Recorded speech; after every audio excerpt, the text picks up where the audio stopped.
এটা হচ্ছে ১ম শ্রেণীর ইংরেজি, হ্যাঁ? পৃষ্ঠা নাম্বার ২ আমি তোমাদের বলে দিই, এটা হচ্ছে ১ম সাময়িক পরীক্ষা। ঈদের পরেই কিন্তু শুরু হবে। তো ১ম সাময়িক পরীক্ষায় কি, কি আসবে আমি তোমাদের সাজেশন দেখাবো। প্রতি বছর আমি সাজেশন দেখাই, এবছরও দেখাবো। তোমরা কমেন্টে বলো, "আপু তোমারগুলো আসে তাই তুমি সাজেশন দেখাও।" তো চলো আমরা সাজেশনগুলো দেখাই কি, কি আসবে। ঠিক আছে? যেহেতু তোমরা ১ম শ্রেণীতে পড়ো বেশি কিছু তোমাদের আসবে না। হ্যাঁ? এখানে গুড মর্নিং আছে, গুড মর্নিং। তো গুড মর্নিং অর্থ কি? এগুলো তোমাদের জিজ্ঞেস করবে। হ্যাঁ? গুড মর্নিং, গুড আফটারনুন, হ্যাঁ? গুড নাইট এগুলোর বাংলা অর্থ কি সেগুলো তোমাদের জিজ্ঞেস করবে। তোমরা এগুলো জেনে নিবা। রিডিং থেকে পড়ে নিবা। তারপর হচ্ছে তোমাদের যেগুলো দিবে আরকি এবিসিডি দিবে। কিরকম এবিসিডি দিবে আমি তোমাদের এই যে এখন দেখাই এখানে। এই যে দেখো সাদা একটা ঘর নিয়ে আসছি। এখন এই যে এরকম একটা ঘর থাকবে। হ্যাঁ?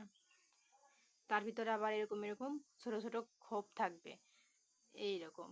এখন তোমাদের এখানে মনে করো এ লেখা, এখানে ফাঁকা, এখানে সি লেখা, এখানে ডি লেখা, এখানে ফাঁকা, এ, বি, সি, ডি, ই, এখানে এফ লেখা। এখন শুধু এই কয়টা থাকবে না, আরো দেওয়া থাকবে। আমি সংক্ষেপে এতটুকু দিয়ে বুঝালাম। ধরো এখানে এ আছে, এখানে ফাঁকা। তাহলে এখানে কি বসবে? এখানে বি বসবে, এখানে সি আছে, ডি আছে। এখানে কি বসবে?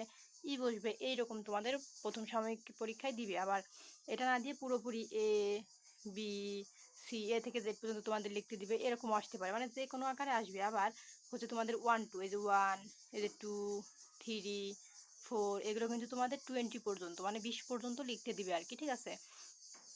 আবার যেগুলো শহর অঞ্চলের স্কুল আছে তাদের এরকম ইংলিশে 1 ও, এই যে O N E 1 T W O 2 এরকম ইংলিশে বানান 10 পর্যন্ত লিখতে দিতে পারে, যেগুলো শহর অঞ্চলের স্কুল। আর ম্যাক্সিমাম স্কুলে এরকম 1 থেকে 20 পর্যন্ত লিখতে দিবে বা বানানো লিখতে দিবে। তো তারপর আর কি কি আসবে আমি তোমাদের দেখাই।